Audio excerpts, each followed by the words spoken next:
Welcome to Teens Explosion Online Service. Teens Explosion adalah teens ministry dari GBI Basilea Kelapa Gading. Mari teman-teman, kita memuji menyembah Tuhan dan juga mendengarkan firman Tuhan bersama-sama. Hai teman-teman, apa kabar? Perkenalkan, nama saya Yeskiel. Senang deh bisa bergabung di ibadah remaja T-Explosion. Semangat ya, Tuhan memberkati. Happy Sunday.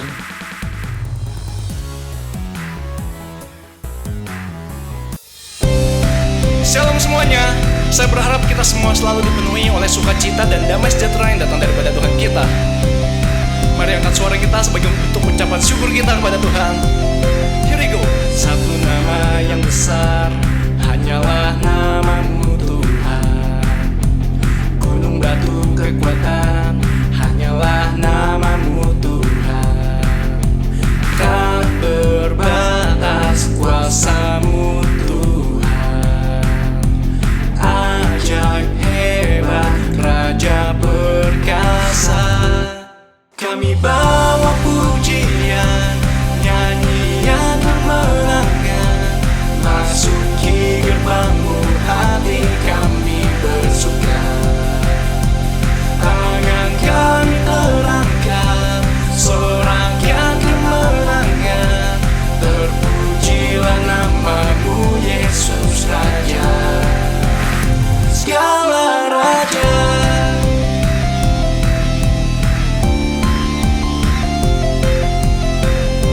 Mari nyanyikan pujian ini dari awal. Here we go. Satu nama yang besar, hanyalah namamu Tuhan.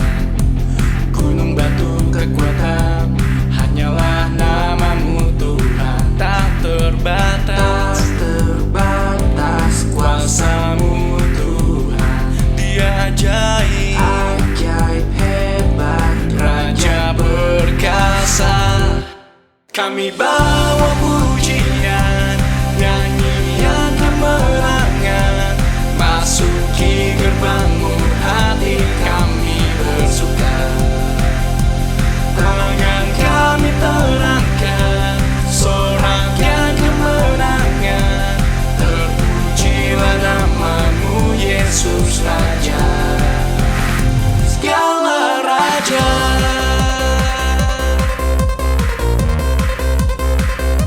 Mari menari bagi Tuhan.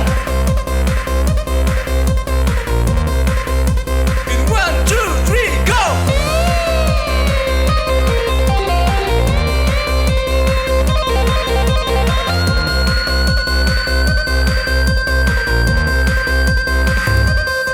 Kami bawa pujian, nyanyian kemenangan, masuki gerbangmu, hati kami bersuka.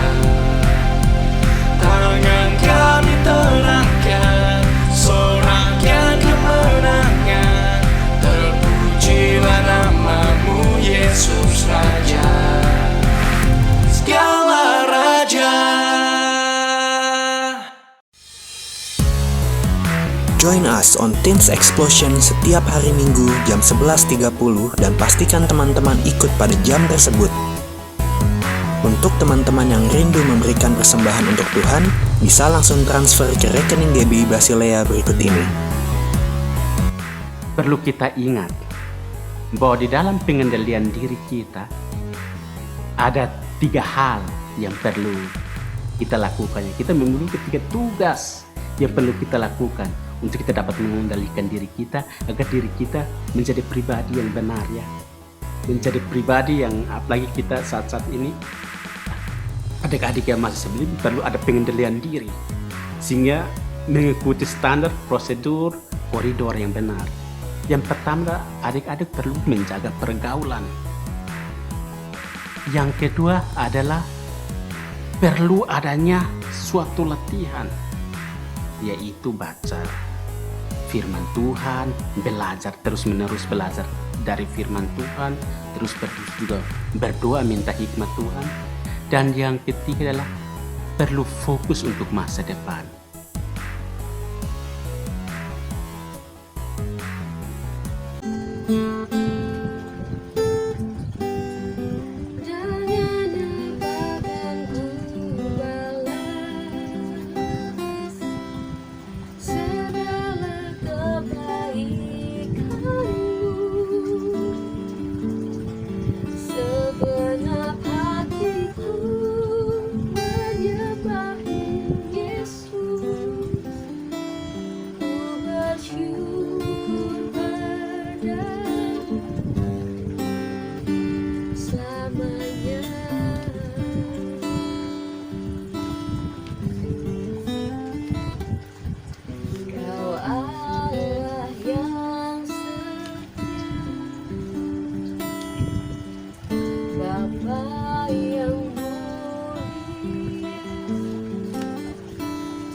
Kasih-Mu besar Tuhan, Kau pulihkan hidupku.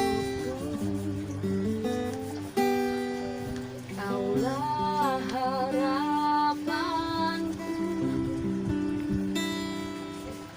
hidupku dalam-Mu. Terima kasih Tuhan, Kau selamatkan hidupku.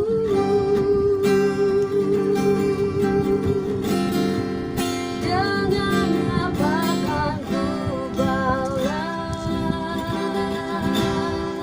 segala kebaikan-Mu? Segenap hati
Shalom para rekan remaja, apa kabarnya?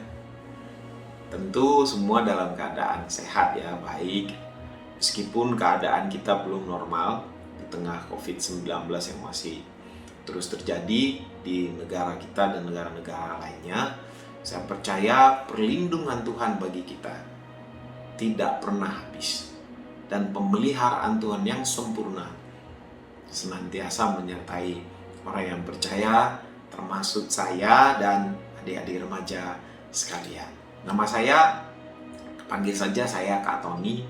Dulu saya juga sebagai pengerja di full timer di GBI Kelapa Gading, Basilea Kelapa Gading tentunya. Tapi saya sekarang sudah berdomisili di Manado bersama dengan istri saya dan anak kami. Kami stay di Manado untuk sekarang, dan puji Tuhan saya dipercaya untuk membawakan sharing kepada para remaja, adik-adik remaja yang luar biasa yang saya percaya tetap bersemangat dalam keadaan apapun. Nah, sharing kita pada hari ini adalah terambil dari dalam kitab 1 Korintus pasal yang ke-9. 1 Korintus pasal 9 ayat 24 sampai dengan ayat yang ke-27. Sekali lagi 1 Korintus 9 ayat 24 sampai dengan ayat yang ke-27. Demikian bunyi firman Tuhan. Tidak tahukah kamu bahwa dalam gelanggang pertandingan semua peserta turut berlari, tetapi bahwa hanya satu orang saja yang mendapat hadiah? Karena itu larilah begitu rupa sehingga kamu memperolehnya. Tiap-tiap orang yang turut mengambil bagian dalam pertandingan menguasai dirinya dalam segala hal. Mereka berbuat demikian untuk memperoleh suatu mahkota yang fana, tetapi kita untuk memperoleh suatu mahkota yang abadi. Sebab itu aku tidak berlari tanpa tujuan, dan aku bukan petinju yang sembarangan saja memukul. Tetapi aku melatih tubuhku dan menguasainya seluruhnya, supaya sesudah memberitakan Injil kepada orang lain, jangan aku sendiri ditolak. Nah, rekan-rekan remaja sekalian, sadar atau tidak sadar, sesungguhnya semua kita sedang berada dalam sebuah gelanggang pertandingan. Suka atau tidak suka, semua kita sedang berlomba untuk mencapai garis finish atau garis akhir yang telah Tuhan tetapkan bagi kita sesuai dengan porsi kita masing-masing. Jadi ingat nih, sadar bahwa kita ini ada di dalam sebuah gelanggang pertandingan. Sudah pasti tentunya gelanggang pertandingan kita bukan seperti pertandingan olahraga yang dapat terlihat, tetapi pertandingan kita adalah pertandingan iman. Pertandingan iman yang membutuhkan konsentrasi, yang membutuhkan penyerahan kepada Tuhan, yang membutuhkan fokus memandang kepada Tuhan. Dan pertandingan kita ini bukan pertandingan yang sifatnya jarak pendek, kalau itu misalnya dalam lari, tapi merupakan sebuah pertandingan yang sifatnya panjang, atau yang kita umpamakan dalam lari itu adalah sebuah pertandingan lari jarak jauh atau lari maraton. Nah, untuk dapat menyelesaikan sebuah pertandingan, terutama pertandingan lari jarak jauh, dibutuhkan sebuah persiapan yang cukup panjang. Lari jarak pendek juga perlu latihan. Tetapi lari jarak panjang atau lari jarak jauh maraton itu berbeda dengan lari jarak pendek. Nah, untuk itu seorang pelari dia harus mengikuti program-program latihan yang harus dia lewati. Karena untuk dapat bisa mencapai garis akhir dalam lomba lari yang begitu jauh, dibutuhkan berbagai hal, faktor-faktor yang mempengaruhinya. Maka dia harus membuat sebuah program atau mengikuti program yang sudah ditetapkan oleh pelatihnya. Nah, bagi seorang pelari maraton misalnya, kalau dia mau menjadi seorang atlet saja ya, dia membutuhkan sebuah disiplin, misalnya di dalam hal makan. Bagi orang yang terbiasa misalnya harus makan yang ada dagingnya, yang suka misalnya makan lemak ya, suka misalnya gorengan-gorengan, ketika dia berlatih untuk menjadi seorang pelari, khususnya pelari jarak panjang ini, maka pola makannya jadi diatur. Dia tidak bisa lagi sembarang makan. Kalau dia tadinya suka makanan yang berminyak, sekarang dilarang, porsinya dikurangin. Dan itu bukan sesuatu hal yang mudah. Tidak mudah untuk mengubah sebuah kebiasaan yang lama dengan sebuah kebiasaan yang baru. Bagi dia yang terbiasa makan misalnya makanan yang berlemak, makanan berminyak, sangat menderita ketika dia porsi makanannya itu dikurangi, yang jenisnya berminyak itu. Dan itu sangat berat. Maka dia perlu mendisiplin diri. Mau tidak mau dia harus mengikuti program yang sudah ditetapkan bagi dia.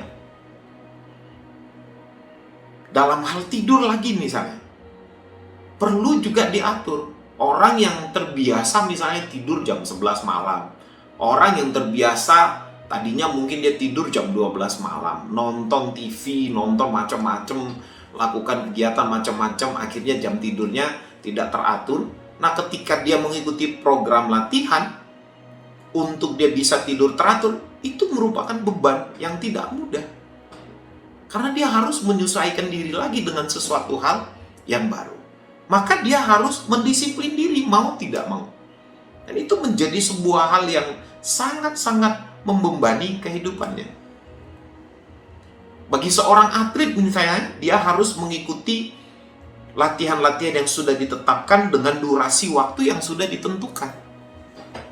Dan dia harus mengikuti semua dan melahap semua menu-menu latihan yang sudah ditetapkan. Nah, untuk seorang pelari harus mendisiplin dirinya, misalnya mengendalikan keinginannya. Bayangkan bangun pagi untuk latihan. Jadi dia melawan dirinya sendiri satu. Yang kedua, dia melawan kemalasannya untuk berlatih. Dan berbagai macam hal lainnya yang bisa menggoda dia untuk tidak ikut latihan. Sangat tidak mudah. Maka diperlukan disiplin diri yang kuat. Nah, atau ini mau cerita suatu hal. Tahun lalu, saya bersama dengan istri saya mengikuti Maybank Bali Half Marathon, tepatnya di bulan September. Nah, oleh karena pengaruh dari teman-teman kita yang suka lari, ya, jadi kami ini bukanlah pelari profesional, melainkan pelari amatiran orang bilang. Dan kami belum pernah mengikuti pertandingan-pertandingan seperti itu. Ya. Jadi kami mengikuti half marathon ini pertama sekali. Istilahnya orang bilang virgin half marathon. Jadi pelari pemula. Bayangkan kita ngikutin yang 21 kilo. Ya. Orang-orang maunya yang 10 kilo, tapi kita ikut yang 21 kilo, itu luar biasa. Nah, apa yang harus kami lakukan pada waktu itu? Saya bersama dengan istri saya harus latihan. Harus melawan diri sendiri, misalnya dalam hal berdisiplin. Kalau istri saya, dia ada pelatihnya sendiri. Nah, saya ini yang berat, karena saya tidak punya pelatih sendiri. Dan saya mengikuti apa yang diberikan pelatihnya istri saya curi-curi lah istilahnya program-program latihannya. Dan kami harus mempersiapkan diri berbulan-bulan. Sebab 21 kilo itu bukan jarak yang dekat. 21 kilo itu cukup jauh. Jadi kadang-kadang ya istri saya lari pagi, sayanya masih ketiduran. Jadi dia semangat berlari, dia semangat berlatih. Sementara saya berjuang sedemikian rupa karena saya bukan seorang pelari. Tapi karena kita berdua mau pengennya sehat, hidupnya sehat, ya sudah kita belajar sama-sama lari. Nah, akhirnya kita menggeluti dunia lari. Tapi bukan menjadi seorang atlet, hanya pengen sehat saja. Jadi kami itu mempersiapkan diri sedemikian rupa melawan semua keinginan, maunya nggak bisa bangun pagi kan susah kan, nggak terbiasa bangun dengan cepat karena banyaknya pekerjaan.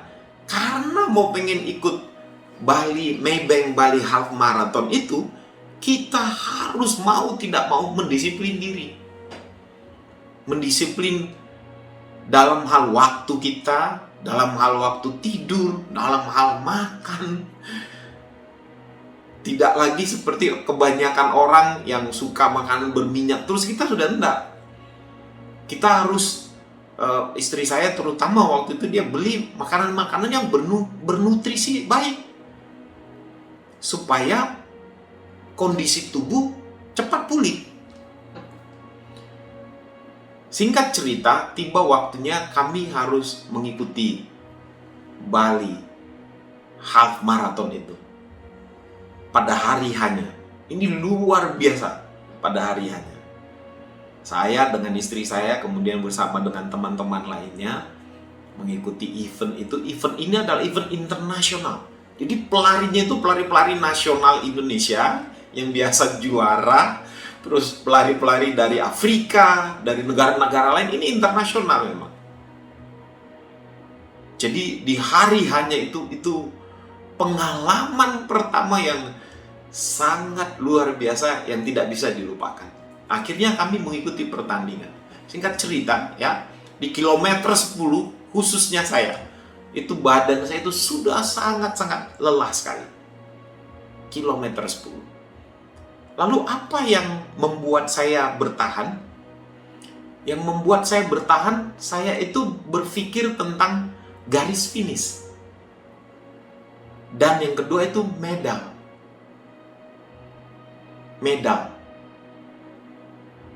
Jadi di pertandingan tersebut, ya khususnya yang pertandingan internasional begini, ada time limitnya, ada batas maksimal waktunya itu ditentukan. Jadi kami benar-benar berjuang luar biasa, khususnya saya waktu itu ya. Di kilometer 10 itu saya sudah ngos-ngosan nafasnya istilahnya. Tapi karena saya berpikir ada medal yang menanti, saya paksa diri saya di kilometer 10 itu untuk nambah 1 kilo. Saya harus tambah lagi 1 kilo. Kemudian saya berlari sedemikian rupa, 1 kilo lewat. Kemudian masuk kilometer ke-12, paksa lagi diri lagi. Karena apa? Ngebayangin akan ada medal. Garis finish yang ada di depan sana. Saya harus bisa, saya pasti bisa. Itu pikiran saya. Di tengah-tengah kondisi tubuh yang begitu lelah, itu pikiran itu ngomong, udahlah, berhenti aja. Untuk apa nanti kamu akan capek? Sampai di sana kamu bisa tergeletak. Kakimu sudah lelah untuk berlari. Itu pikiran tuh muncul. Dan itu distraction. Itu mengalihkan pikiran saya, fokus saya kepada garis finish maupun medal yang akan saya peroleh. Tapi saya kembali fokus dan berkata kepada diri saya datang ke sini, bertanding di sini untuk saya bisa mendapatkan medal. Saya harus dapatkan medal saya. Dan saya harus finish di time limit yang sudah ditentukan. Dan saya berlari memaksa diri saya. Ketika saya mulai fokus lagi, saya memaksa diri saya dan seperti ada energi yang baru muncul sedemikian rupa. Dan saya berlari lewat 15 km, lewat 16 km, 17 km. Ketika kilometer ke-18, saya begitu bersemangat menyelesaikan tambah 3 km. Dan syukur ya kepada Tuhan, istri saya duluan finish malah. Kami bisa menyelesaikan Virgin Half Marathon itu di batas waktu yang sudah ditentukan. Dan istri saya mendapatkan medal. Apa yang membuat saya menjadi begitu bersemangat kembali? Oleh karena tubuh yang mulai lemah, fokus. Jawabannya adalah fokus. Ketika saya mulai fokus kepada tujuan akhir dari lari itu, maka energi saya, semangat saya muncul kembali. Semua keinginan yang tadinya sudah mau berhenti aja di tengah pertandingan lari itu hilang seketika. Dan saya terus berlari. Ini kaki-kaki saya sudah mulai kejang gitu ya orang bilang. Tapi tidak, karena fokus tadi kembali kepada tujuan, yaitu medal tadi. Saya begitu bersemangat berlari sedemikian rupa, dan saya akhirnya berhasil. Saya ada medalnya, Maybank Bali Marathon. Ini saya tunjukin. Itu dia, Maybank tahun lalu. Dan medal ini yang menyemangati saya untuk saya sampai di garis finish dari pertandingan itu. Ini pertandingan sifatnya duniawi, rekan-rekan sekalian, anak-anak muda, anak-anak remaja yang saya kasih. Kita bertanding pertandingan iman, pertandingan yang sifatnya spiritual, pertandingan yang sifatnya rohani. Dan banyak hal yang bisa mendistract kita, yang bisa mengarahkan pikiran kita, fokus kita kepada hal yang lain, sehingga kita tidak bisa fokus memandang kepada garis akhir. Dan itu semua harus bisa dilawan. Caranya adalah kembali kepada fokus kita. Paulus di sini memberitahukan kepada kita, memberi contoh kepada kita, bahwa di dalam gelanggang pertandingan itu, seseorang itu harus melatih dirinya, menguasai dirinya sedemikian rupa. Dia harus mengarahkan semua kehendaknya, keinginannya, mengarahkan semua pikirannya yang sudah mulai ditarik oleh hal-hal lainnya untuk kembali fokus kepada garis finish, yaitu panggilan surgawi, yaitu surga yang menantikan kita, menantikan saya, menantikan kalian semuanya.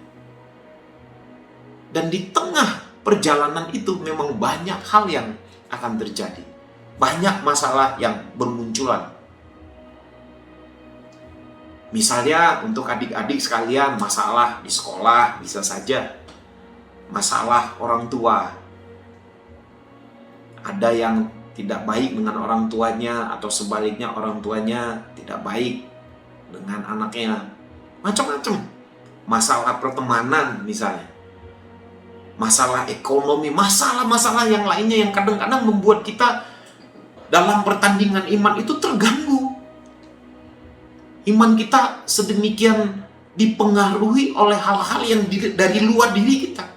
Masalah-masalah tadi mempengaruhi pikiran, emosi, kehendak kita.